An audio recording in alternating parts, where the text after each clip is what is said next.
son was abducted with a father. For him, he was able to return, and he narrated the whole ordeal.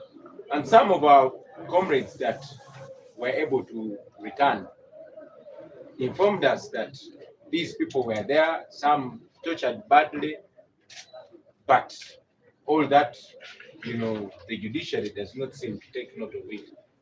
So for me, I'm just here to give hope to the families of those our missing comrades, that we shall not give up. We shall go ahead seeking redress at all levels. First, we are going to appeal against this ruling. Not that we have so much confidence in the judiciary, but we want to push as far as we can push. We shall go to all levels, both nationally and internationally, to ensure that we get these our people dead or alive. We are not going to stop, because hope is all that we have remaining. I also want to ask the loved ones of these missing people not to give up hope. Everything is being done to crush your hope, but please don't give up hope, because one day we shall get those our people, whether dead or alive. Abanange ebisinga bakanso baffe banamateeka baffe babyogeddeko, nze just njagala kisimbako siira nti guno omulundi nagwo mulundi mulala ogwongera okwoleka ekitongole kyaffe ekiramuzi ne kkooti zaffe nga bwe zikozesebwa okunyigiriza abantu n'okubamma obwenkanya, kubanga ffenna tujjukira nti Prime Minister Nabbanja yavaayo ku TV y'eggwanga n'agamba balina Kibalama John Bosco yamulabako era gyali balina mikono gyabwe. Abantu be ne basuubira nti obaolyawo bwe baba bamuyina nga yaza omusango, nga bwe bagamba nti yaza omusango tiyali muyeekera, bamuleete bamusimbe mu mbuga z'amateeka awere n'embe n'emisango. Naye Nabbanja ne gavumenti gyakolera baagaana okuleeta Kibalama newankubadde bamuyina. Tukimanyi nti bamulina, era Nabbanja yavaayo n'agamba Kibalama John Bosco bamuyina. Kati emyaka egisukkamu 5 Kibalama baganye muleeta mu kkooti. Mujjukira nti mu kwogera kwe John Museveni yasoma agamu ku mannya g'abantu abo bitubanja n'agamba babalina oluduukulu lwabwe, naye ekyo kyakomaawo. Mujjukira nti minisita w'eggye Odongo naye waliwo liisi gyali yeriko amannya g'abantu abo betubanja, naye era nakyo kyakomaawo. Ekyennaku nti mukyala Wangadya akulira akakiiko akalina okuba nga ke kakiiko k'eddembe ly'obuntu, ye yagamba abano abantu tebaliyo, newankubadde endagamuntu zaabwe bwe ziri n'abantu baabwe bwe bali, bakyala baabwe, abaana baabwe, bamamma baabwe, ye Wangadya agamba tebaliyo. Kati ku mulundi guno era ekitongole ekirala ekiramuzi nakyo kivuddeyo, kyetubadde tusuubira nti ekigenda okuwa bano abantu obwenkanya, ekitongole ekiramuzi nakyo kyongedde okulaga kyekubira, kubanga bavuddeyo ne bagamba nti n'ebyali mawulire omulamuzi agambye teyabiraba, agambye teyalabako Nabbanja ng'akkiriza nti alina Kibalama, agambye nti byali mawulire teyabimanya, ate n'ebituufu byamanya agambye kino kyandibadde ekituufu naye tebakireeta mu kkooti nga bwe. So ekyo kigenda mu maaso okutulaga nti ne zino ekkooti zikozesebwa okuuma abantu obwenkanya. Munajjukira nti ekkooti ze zimu, era twabagamba nti abasibe baffe baali batuuse gavumenti ya Museveni mu bulago, tebasobola basalira musango gwonna kuba tebalina musango, tewali bujulizi bwasobola kuleeta, balina banyigiriza nabatulugunya nabatiisatiisa okubagiriza emisango olw'empaka basobole okubata. Naye kati bano bayinza okuba babatulugunya oba n'abamu bayinza okuba nga babata nga tebalina bwe bavaayo kwogera mazima ago. Kyova olaba bakozesa oyo omulamuzi n'agoba oyo ogw'omusango nga talina nsonga yonna yasimba gyasonzeeko n'agoba omusango ogwo. Nze njagala kuzzaamu maanyi Bannayuganda bonna, mikwano n'ab'eŋŋanda baabo abaabuzibwawo, nti tetugenda kulekeraawo, era guno omusango tugenda kujulira. Si kujulira nti mu kkooti ejulirwamu tusuubirayo obwenkanya kuba ekkooti zonna Museveni azifuga era azikozesa nga bw'ayagala, naye okusindikiriza amazima kuba tumanyi amazima gatuuka ne gabatuusa ku kisenge. Mujjukira omwana omu tubakuba essasi maama we n'alemerako, basooka kwegaana ne bagezaako bivuvunga ne bagezaako bibuzaabuza, bagenda okulaba tebalina kyakola ne bakkiriza omusango, naye omukyala ne bamuwaayo obusente obutonotono ne bamugamba asiike. Ffe kyetwagala bantu baffe bano, oba balamu oba balema oba bafu, babawa abantu baabwe, baba balamu babawe famire zaabwe, bagende babire n'abantu baabwe, balabire abantu baabwe, baba babatemula babawe emirambo gyabwe bagiziike mu kitiibwa, kubanga tuli bantu, tuli baddugavu.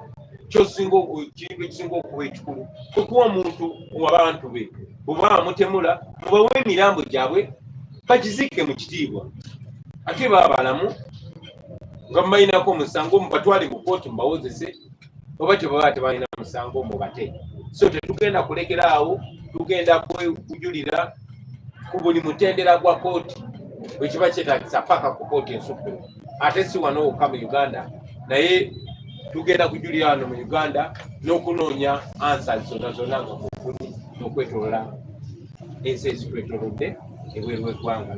Mpozi njagala n'okwongera okusaba bannaffe, famire z'Abaganda baffe obutagwamu ssuubi. Essuubi kyekyokka kekakuwa kokka kwe tukutte ku bantu baffe bano, yonna yonna gye bali, kibabeezaawo nga bassa, kibabeezaawo nga basukira nga kuwuddako ze famire zaabwe, naffe mikwano gyabwe obutagwamu ssuubi. So bannange temugwamu ssuubi, naffe tetujja kugwamu ssuubi.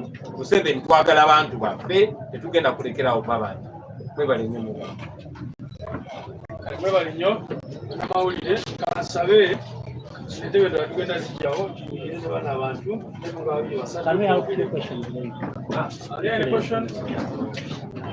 Strict on this. Njagala kutegeera ku numbers bali bameka.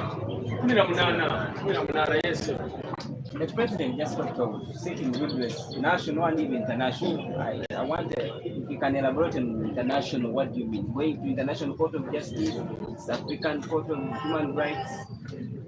Yeah, you are aware that we took a case to the International Criminal Court and we are still pursuing that case. But like I said, all platforms, including human rights organizations internationally, because this is a human rights issue. Uganda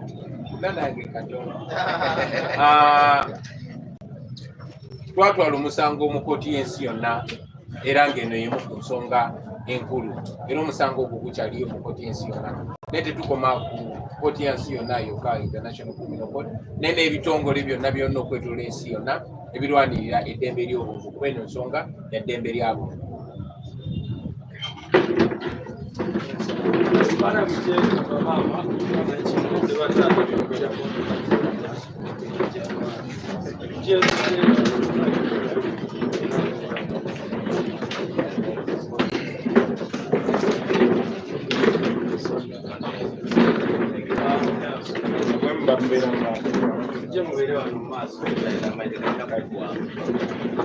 kale mukiza abantu omuntu bamutwala batya yani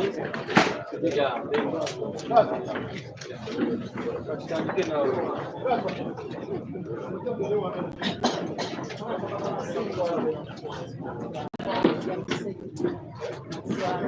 umuwulira bamawulire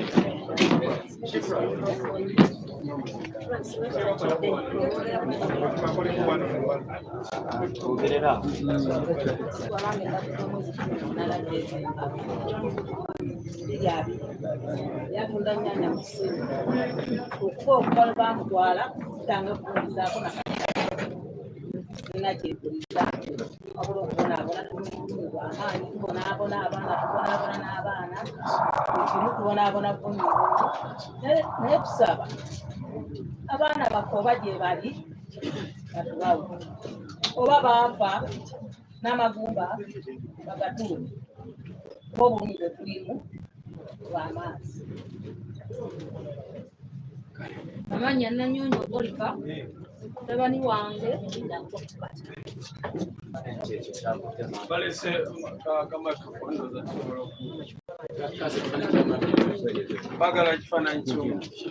Mutabani wange Luwemba Mustapha bamuwambirawo n'asala kyebana yatunzibwa bodaboda era nga yekekamu bodaboda n'asala kyebana bamuwamba biryabiri tumunoonyezaako mu makomera tunoonyezaawa nakati akyatuze tulegera abaana bonaabona n'abaana naye tusaba ekikwatako bw'abanga gy'ali bamute omuwasanga ekamera ze tusaba mwami Museveni atunule mu baana baffe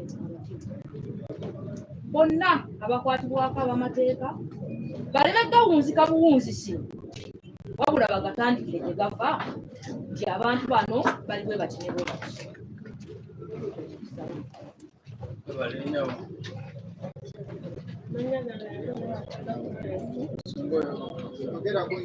Amanya gange nze nebakoza Florence mukyala wange Shafiki bamutwala nga 3 December 2020 bamujja n'asala kyebando tutambule tunoonyeza omwami ono bwemulaba atubuze n'enkangasi banne tubadde tusaba Muzeeyi Museveni gy'oli tuli mu bulumi bw'amaanyi twagala abantu baffe abantu baffe baali batulabirira batuwa buli kimu saawa zino tetukyalina batulabirira mwatuggyako abantu baffe abatulabirira temukomye ku ekyo mutuuse n'okubeegana mu kusooka mwasooka kwogera mu bwebalina essaawa zino mugamba temubalina bwe muba temubalina tubajje oluddawa era tubabanje baani twagala abantu baffe bajje batulabirira.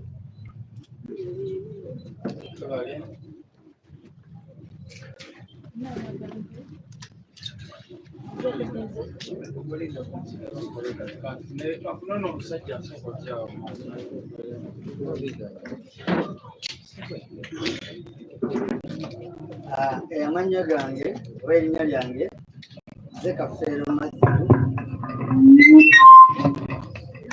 muto wa Ssemuddu Michael. Erinnya lyange nze Kafeero Matthew muto wa Ssemuddu Michael. Ssemuddu Michael nali nkola naye era olunaku lwe baamutwala nali naye. Abasajja bajjira mu drone nga balina emmundu eza black ebyambalo bya black ne bamutujjako awo ne bamuteeka mu mmotoka ne bamutwala. Okuva olwo ne tugenda ku mapoliisi, tugenze mu kooti, tugenze mu barrackses talabika. Era bamutwalira ddala nga wendi ng'ennaku z'omwezi 21 Novemba 2020.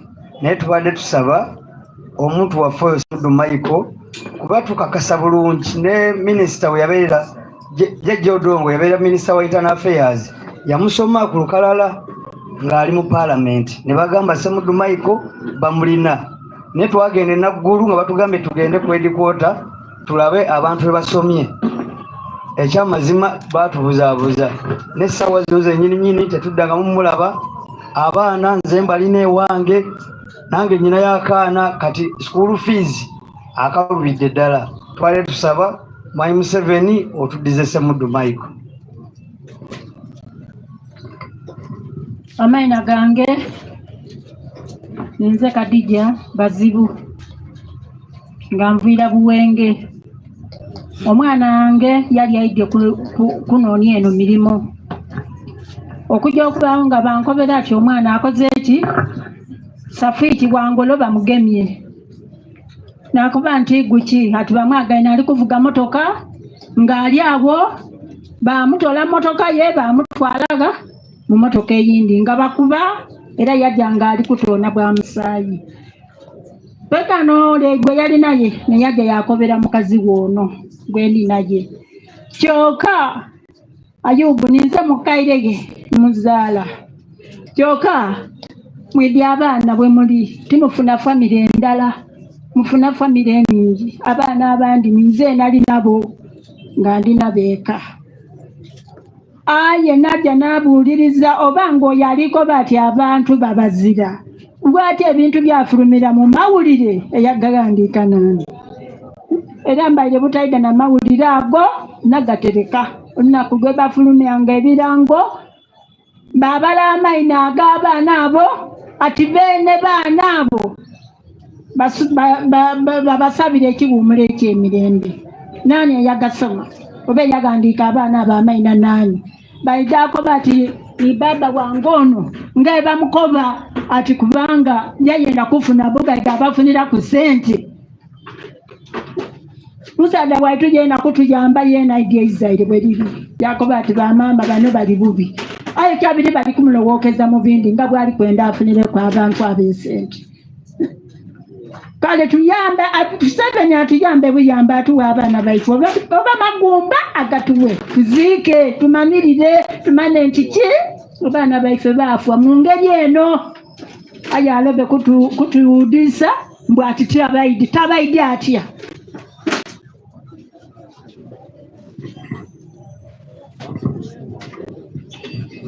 Manya gange nze Nabagala Jessica mama Moses Mbabazi bamujja wa Kiseka ssaawa 9 misana ne banne bonna nga weebali ne bamutwala ne bankubira ne tutandika okunoonya omwana wonna buli wamu n'atubula.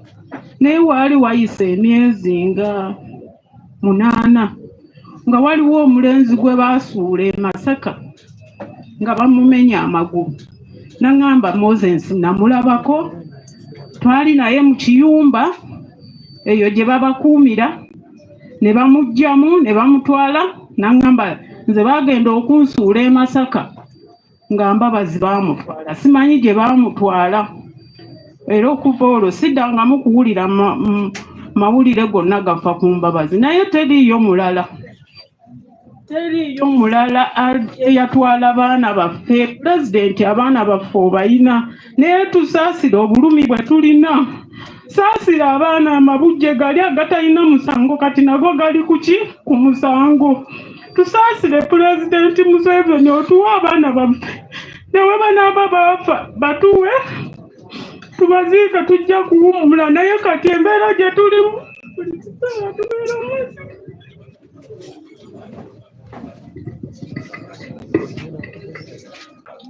Amanya gange nze Nabukira Monica banze mukyala John Bosco Kibalama yabuzibwawo mu 2019.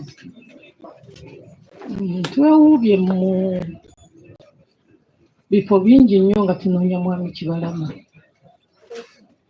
naye ekyennaku era ekisinga okunnuma basobola otukwasakanyizaako ne tugenda ne tuwaaba mu kkooti ne tuwaayo buli kimu ekyogera ku bantu baffe.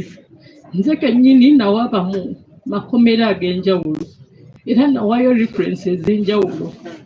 Bagamba omwami wange taliiyo n'empaayo national ID, ne bagamba yafulumizibwayo n'empaayo passport ye. Kineewuunyisa ate essaawa eno okuvayo ne bagamba nti tetuwaabangako, tetulina bye twalaga biraga nti abantu baffe baabuzibwawo. Nawaayo referensi zonna, nagenda mu bifo eby'enjawulo nga ngenda mpaaba okubuzibwawo kw'omwami wange. Nagenda ku CMI na reportinga ku poliisi etwasanga emmotoka, nagenda ku CPS, nagenda e Kibuli. Kati kineewuunyisa era kinkwasa ennaku okulaba nti bagamba tetuyina bukakafu bwonna era tetuyina gye twawaaba nti abantu baffe baabuzibwawo. Nekinyiiza nze kennyini akatambi ke najja ku TV nga keerikodingidde okuŋŋamba nti bo tebaasobola kalaba. Teriiyo mu nsi muno ataalaba katambi ka mwami Kibalama John Bosco nga Prime Minister ategeeza nti amuyina. Era okuva olwo nafuna essuubi era paka kati nze nkyabanja mwami Kibalama. Era okuva ku mukyala Nabbanja nkimanyi nti mwami Kibalama gy'ali era akyali mulamu. Era nsigala mu banja okuva olwo lwe natandika okubanja gavumenti kuba emabega nali simanyi. Ye yavaayo n'ayogera nti bamuyina, n'ayogera n'emisango gye yazza. Nsaba mukyala Nabbanja wamu ne gavumenti mutuyambe. Naffe abaana baffe bafuneko be bayita taata.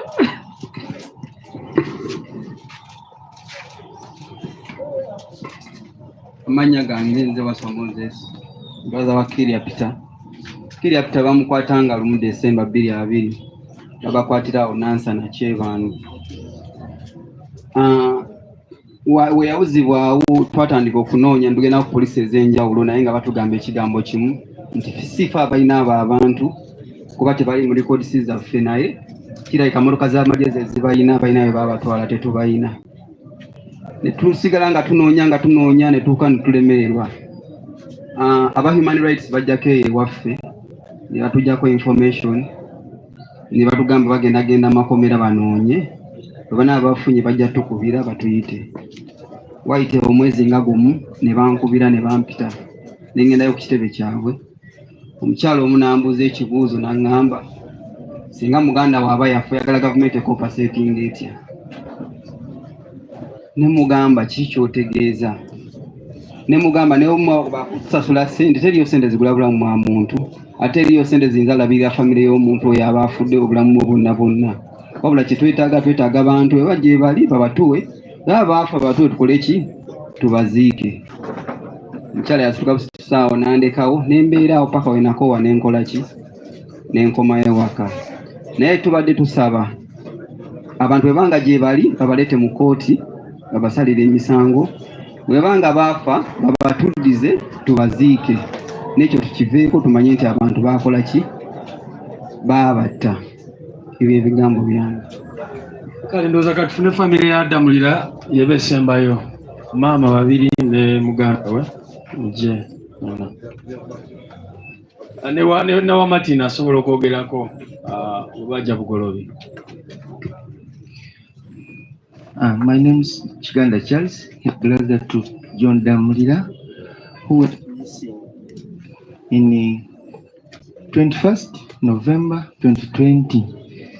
My brother John was abducted in Seka Market at around 12. Everybody was it was daytime, everybody was around, everybody witnessed armed men with masks and guns abducting my brother. I wonder how the judge Ambayo has decided to give us a bad ruling like that one. How can you say that there's no evidence? How can you get evidence coming near to people with guns? Everybody had to run away. So that ruling was very, very, very bad to us, and he has annoyed us. These are his wives, but they are suffering, looking after children. It's very hard. As you know, these days, money is not easy to get. So, to bring back our people, and we are not going to give up our people until they bring back our people. Dead or alive, we're not going to stop demanding our people.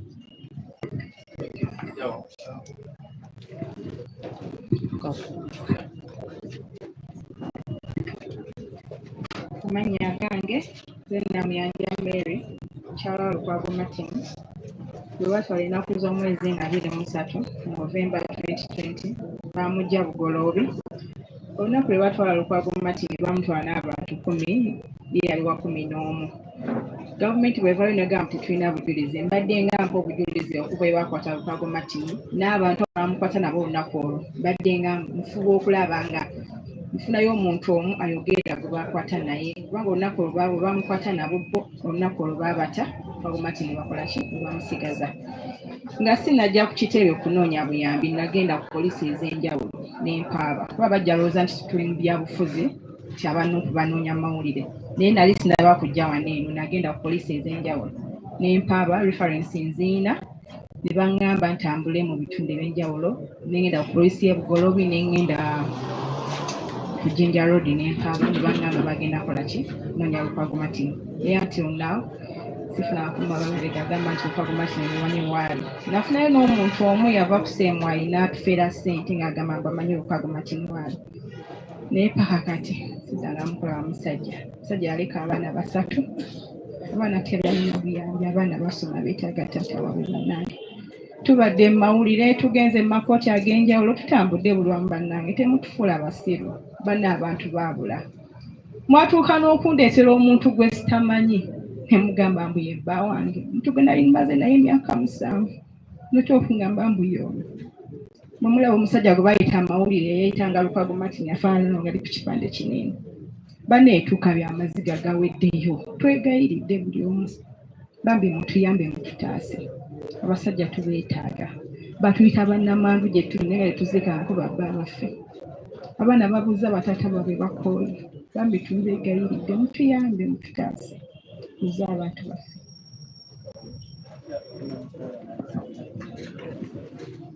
Manya gange sinajjuka Dorothy nga mutowana Lumoso Vincent era nzamuddako yawambibwa ng'ennaku z'omwezi gumu Desemba 2020 yawambibwa n'agaba baamuta nga Museveni amaze okulayira n'akomawo bamusuula buloba ne tumubuuza Vincent yaaliwa n'agamba ye bagenze omuta ng'amaze wiikisi 2 nga babaawudde tamanyi wabbojo wa gye baabatwala yatugamba nga tebabateekanga mu kifo kimu baabatambuzanga almost every day nga babakyusakyusa abeera mmotoka nga babatambuza tamanyi wa gye babadde wabula yagenda okuddamu okutegeera ng'ali buloba naye tunoonyeza Vincent buli wamu bwe twafuna amawulire g'okuwambibwa kutasuka agenda ku Jinja Road ne tutuukayo ne batugamba tebalina operation emu gye baali bakoze ku lunaku olwo ne batusindika ku poliisi y'e Bugoloobi bwe twatuukawo ku poliisi y'e Bugoloobi osiwaawo yali mukwano gwa Vice kubanga yalinga abakanikira piki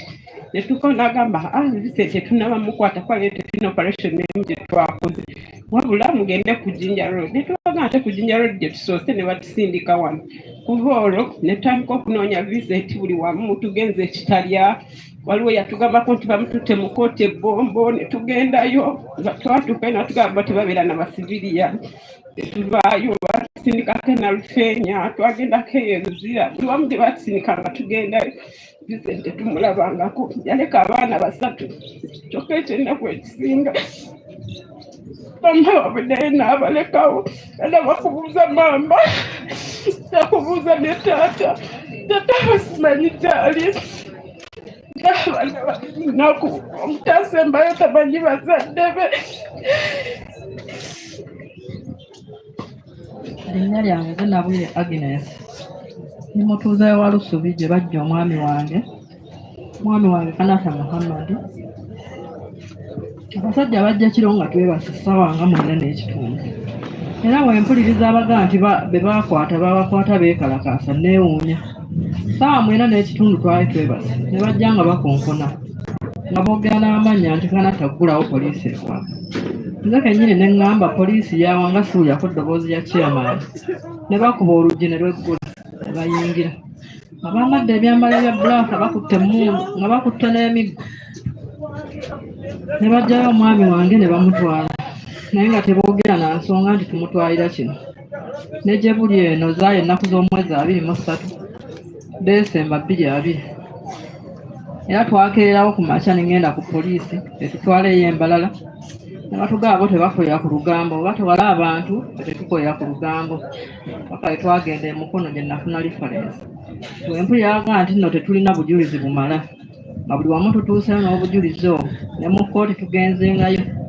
ndaga muntu tuzitutteyo ne baziraba ez'abantu baffe abaabula neewuunya Kanata Muhammad yaleka abaana 13 akyala tuli 4 alina maama we yalwala ne gye buli eno takyasituka n'okutambula atambulako wano wali ng'atuula awo pureesa yamugongobaza ali awo teyeesobola era singa ndi naye wano naye tasobola naye bannaaye Pulezidenti Museveni tuyambe tutaase n'ekibuule ennaku zino antumira abantu ŋŋende mbunjogere naye ŋŋenda kwogera naye ki kye ŋŋenda okwogera naye nga ddala tukimanyi nti Mukono North yatwala abantu baayo andeke nga bwendi andeke ndabirire abaana bange naye neebagako nalebo mulima mayuuni atubeereddewo nnyo naffe aba Mukono North be baatwalira abantu baabwe neebaza n'ab'oku kitebe wano Makerere obuyambi tubufuna babuze butuuka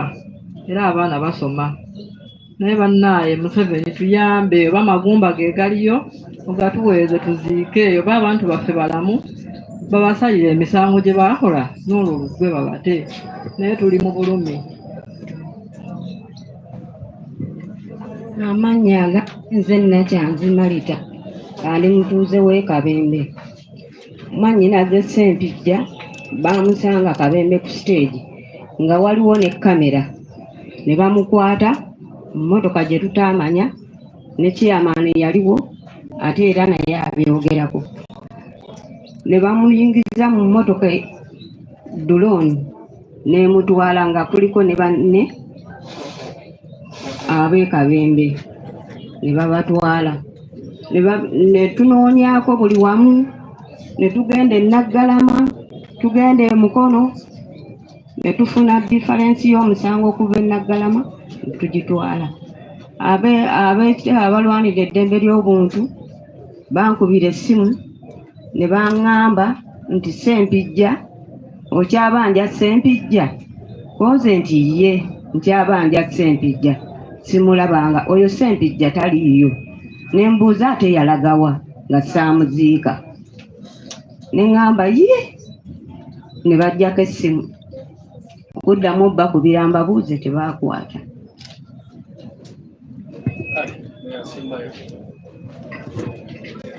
Amannya gange nzina Buliga Juliana. Ono mwannyina ze baguma Joseph baamukwatanga nnyo okuba ekyebando ne tujja nga tumunoonya tuwaliwo tutatuuse baloya ne batusaba ssente ne tuteekamu ssente ne tutambula buli wamu tetumulabangako okuba lwe baamukwatanga nnyo Desemba 2020. Naye nsaba omukyala eyasaze omusango guno yeeteeka ebigere byaffe naye mukazi muzadde alina abaana yeeteeka ebigere byaffe obulumi bwe tulimu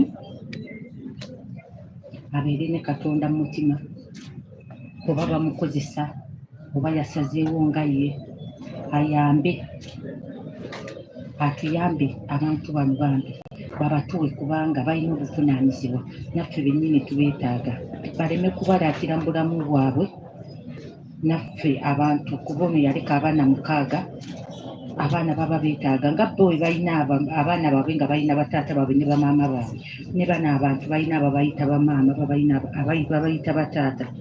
Tusaba Muzeeyi Museveni tubeegayiridde weekubeko mu mutima otuddiremu otuwa abantu bano n'okufa si musango tusobola obbaziika kuba tewali kyakkola bwe baba nga babatuwadde nga bafu tuba tujja bbaziika tewali kyakkola tewali kyakuza kyekiba kisaliddwawo. Kale twebale nnyo tugenda kubawa judgment eno soft copy yaayo.